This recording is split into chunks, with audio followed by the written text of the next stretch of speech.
কারো যদি স্থূলতার জন্য বা ওজন বৃদ্ধির জন্য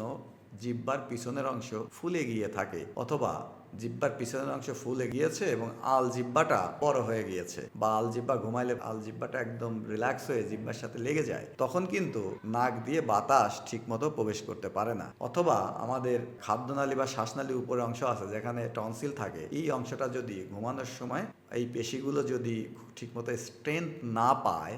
তখন এই জায়গাগুলো কোলাপস করে শ্বাসনালীকে বন্ধ করে দেয়। বন্ধ করে দিলে একজন মানুষ নাক ডাকতে পারে। অথবা খাদ্যনালীর পিছন বা শ্বাসনালীর পিছন দিকে আমরা যেটাকে ফ্যারিংস বলি, পোস্টেরিয়র ফ্যারিঞ্জিয়াল ওয়াল, এই ওয়াল যদি কোলাপস করে, অথবা এই সবগুলো জিনিস আল জিহ্বা, তারপরে হচ্ছে আমাদের সব প্যালেট, অথবা আমাদের জিহ্বার পিছনের অংশ, অথবা খাদ্যনালী শ্বাসনালীর যে সাইডের অংশ ল্যাটারাল ফ্যারিঞ্জিয়াল ওয়াল যেখানে টনসিল থাকে, অথবা টনসিল অনেক বড় হয়ে এই যে শ্বাসনালী বা খাদ্যনালী, আমরা একটা কথা মনে রাখতে হবে, আমাদের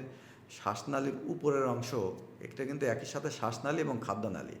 এইটা যখন ঘুমানোর সময় একেবারে কোলাপস করে যায়, তখন কিন্তু বাতাস যেতে বাধাপ্রাপ্ত হয়। যখন একজন মানুষ প্রচণ্ড রকম মোটা হয়ে যায়,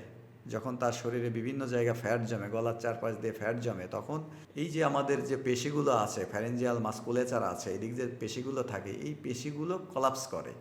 যখন এই পেশিগুলো কলাপস করে, তখন বাতাস ঠিকমতো প্রবাহিত হতে পারে না, ফুসফুসে যেতে পারে না, ফলে মানুষ নাক ডাকে।